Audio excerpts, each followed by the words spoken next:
Will lawmakers in Albany approve mixed martial arts fighting? Will New York City Mayor Michael Bloomberg leave a legacy worth remembering? And does Governor AndrewCuomo still have the political muscle to win a decision in Albany?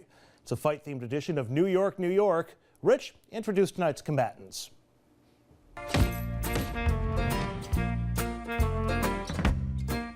New York, New York, all the Empire State politics you need to know in just a few minutes. And representing Democrats, our friend Richard Brodsky, former Assemblyman, senior fellow at Demos and professor at NYU. And representing the Republicans, John Cahill, former chief of staff to Governor Pataki and former commissioner of New York State's Department of Environmental Conservation. Guys, thank you very much. And a little north of us, if you read the headlines, it almost sounded like Governor Cuomo was declaring war on Canada here, like that bad movie Canadian Bacon, if you remember way back when.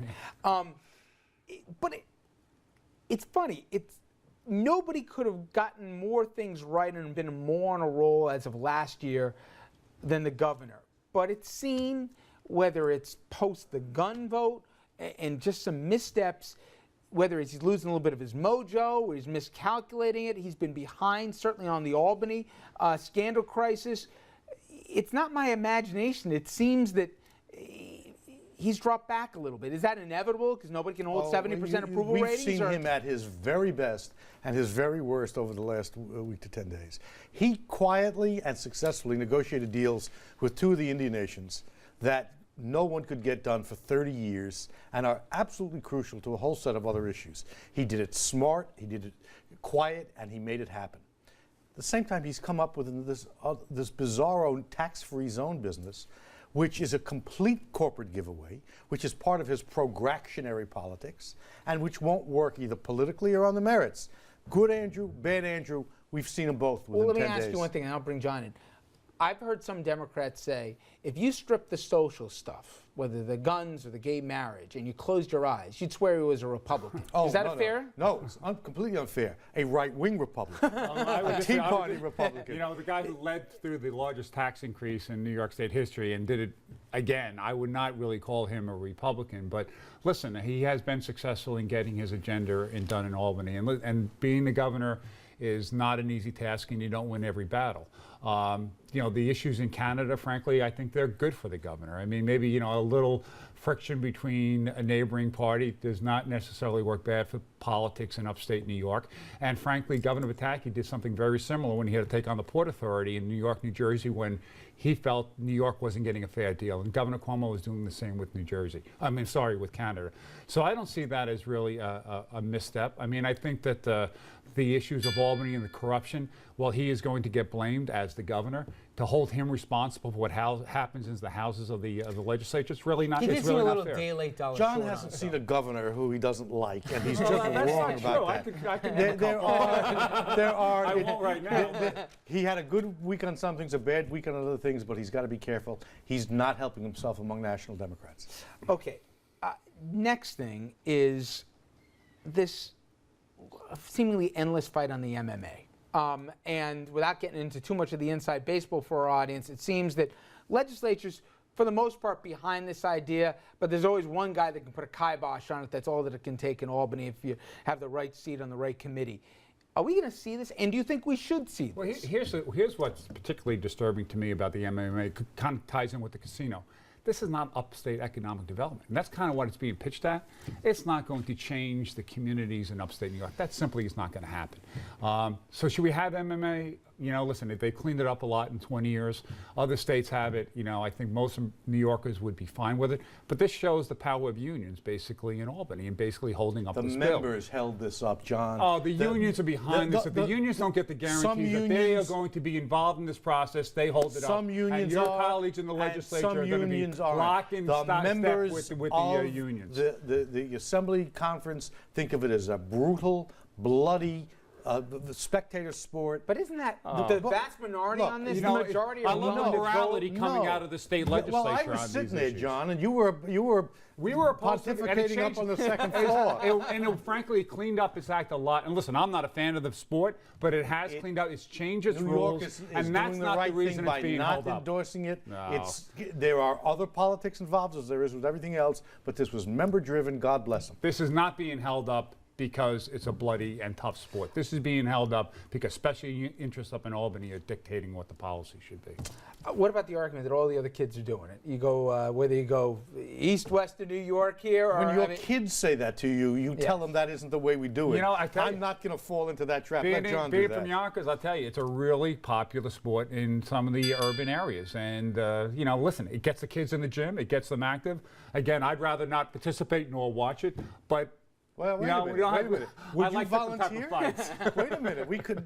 Oh, I'm just thinking about getting these two guys in the Cage circle. All right, now, the question on Mayor Bloomberg is, forget about today, a year from now.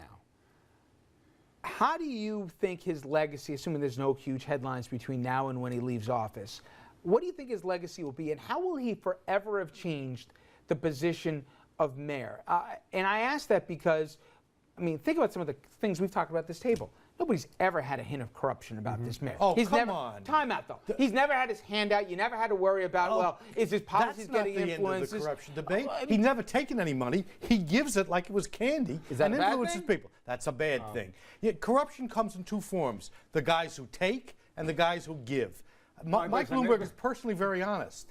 But his spreading out his money to change policy. He is one of the greatest philanthropists in the country. The guy has made the lives of millions of people and a lot of them were done for good philanthropic purposes. Point to and a one lot which of hasn't been done for good. The money that was spent on the lobbying with respect to congestion pricing, I was there, I was in the room. Look, to what end? It wasn't to a personal end. It was for a public policy go. Listen, you asked what he's going to be most remembered for. I really think when it comes down to it, the issue of public health and congestion pricing was a big component of that. You can argue with him or disagree with him on sugary drinks and on menus, calories. The guy has changed the debate on public health, on the smoking ban, and I think that is going to be one of his public absolutely right, and you got to give him credit for it. The other things he did, that's all that's left of his legacy, is he spent $10 billion public dollars on 3 sports arenas, and he rezoned the city for mega projects. This is a guy who squandered enormous personal capital, this guy has been one of the best mayors the city has ever had. Look at the city now and where it was over 20 years ago. For the next mayor. He's handing the next mayor the same thing Bloomberg, without you his did leadership, this city would have been in the tank. He's doing for the next mayor. Listen, Mayor Bloomberg will go down from education, getting control of mayoral control of the schools, what he's done on race relations in the city, what he's done for public health.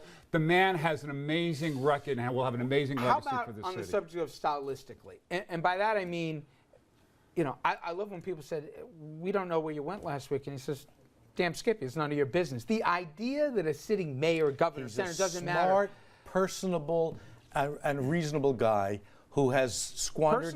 Personable? He's likable. I think people liked him because he didn't care what people thought.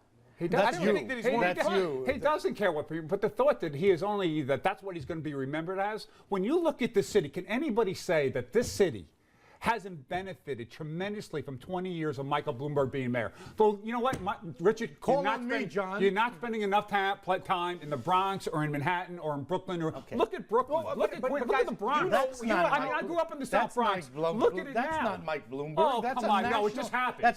That's Barack Obama. Oh, my God. But what I ask from a stylistic thing is this. When people say, well, how did Bloomberg was steamroll. Now, a lot of people didn't like how he got the third term, rewrote the rules for how long he can stay in office, and I think that's a legitimate point. But in terms of how he dealt with the Board of Ed and how he dealt with abolished centers of opposition. But my question is, whether you like it or not, in your deep, dark recesses, do you almost need to operate that way to get things done? No, you don't. And the proof of it is that he did 2 lasting things. He built 3 sports facilities with public dollars, and he rezoned the city. He didn't build with public dollars, okay? There was public dollars spent on the infrastructure around the stadium. Those were all tax dollars, John. The Yankee Stadium and City Field, I was involved. There was public dollars, but it was all for public infrastructure. It did not go to the stadium itself. The stadium itself was built with public dollars. No. Once I heard stadium, I knew they were going to go at it. So long term, you think he's going to be remembered very well? No, I think he's going to be remembered Richard personally he is going, as a decent guy. I will tell you but this, a guy a year from now, they're going to be longing for Mike Bloomberg to come back as mayor. A year from now. Has he made the job more appealing for other people, not just for billionaires? Sure. No, he's made the job very important, very appealing for people who have $13 billion in cash. No, it's always and can been, spread it around it's one as of the though it was chopped liver. Most important leadership jobs in the country is being the mayor of the most important city in the country. And he's done an absolutely amazing job. His legacy, frankly, is only going to increase as we look at some of the candidates that are out there right now looking to fulfill his shoes. Pretty big shoes to fill. The chickens are coming home to roost fiscally. Last question. Christine Quinn will probably be the first test case as to the legacy of Mayor Bloomberg. Is she helped or hurt by her association, whether she likes it or not, with him? Hurt, and hurt badly. You agree? Listen, I think that I don't know about hurt badly. I think, the mayor right now in the third term, he's not extraordinarily popular in the outer boroughs where a lot of the votes are going to come on election day. But listen, she wouldn't even be in this position if it hadn't been for Mike Bloomberg. Sounds like hurt as well. No, I didn't want listen, to say it. We'll see how much the mayor actually tries to help. St. Michael and St. Andrew are Next week, we're going to try and get these guys in satin robes here and do the first MMA here in New York, New York. I like executives. John, Richard, thank you guys very much. Pleasure, Richard. And Rich, thank you. Up next on RFL, the red-faced Scarlet Knights athletic programs. The latest on Rutgers' woes and other headlines you need to know. It's coming up next. Stay with us.